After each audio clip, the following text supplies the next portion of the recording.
All right, let's talk about something that hits close to home for a lot of us: respect, or maybe the lack of it. We're going to get into how you earn it, but more importantly, how you might be, without even realizing it, telling people not to give it to you. You know that question that just kind of rattles around in your head after a meeting or a talk with your friends, maybe even with family?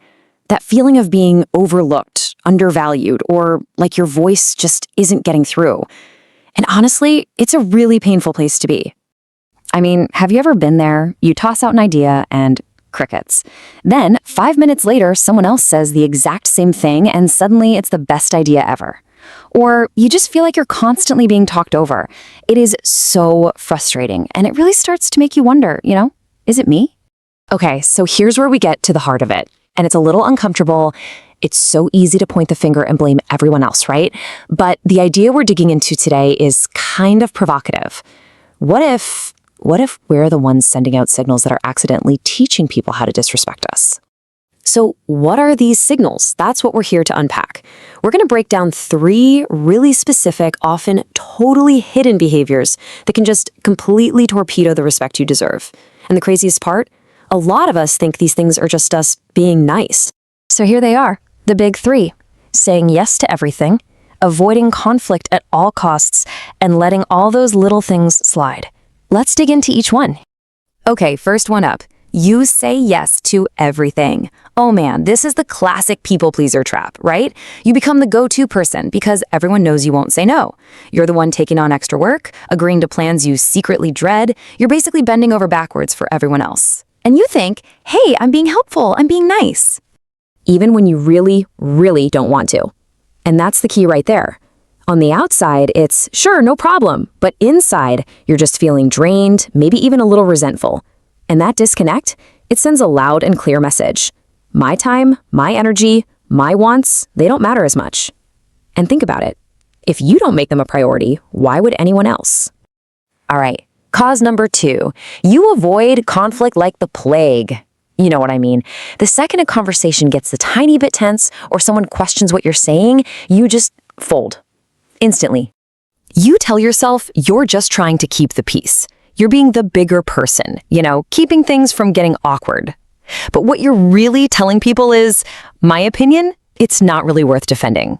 You're showing them that your convictions are less important than avoiding a little discomfort. And guess what?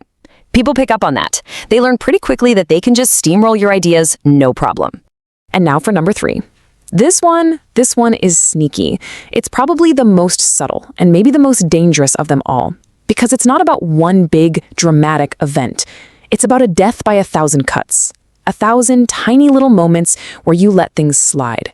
So what kind of small things are we talking about? Well, it's that backhanded joke that was just a little too sharp, but you just kind of laughed it off. It's that friend who's always late and you just say, oh, it's fine. It's when someone nudges a boundary you thought you set and you let it go, just this once. See? On their own, they each feel like no big deal. But here's the thing. They add up.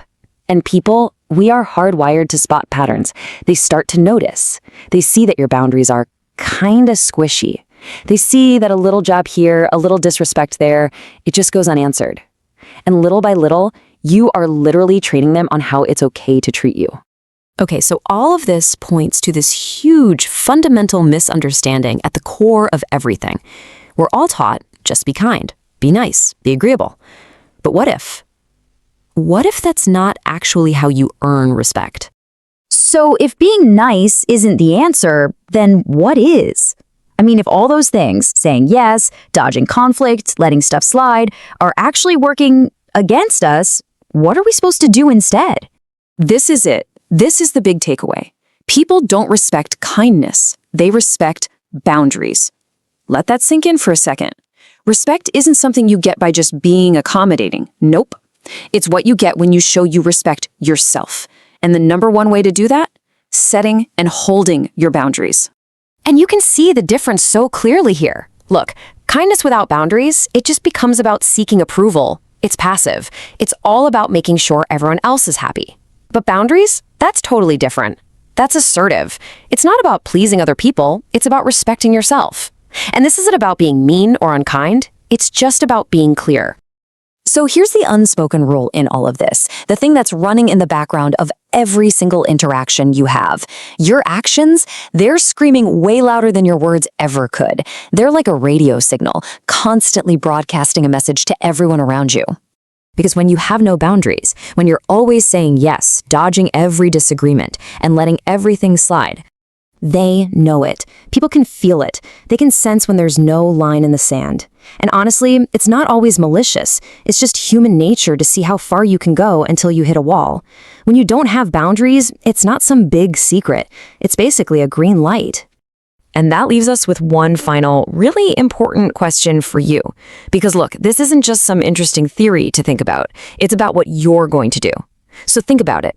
What's one small, totally manageable line you can draw? Maybe it's just saying no to one tiny request this week, or just once, speaking up when you disagree, even if it's a little scary. So what is the first boundary you're going to set?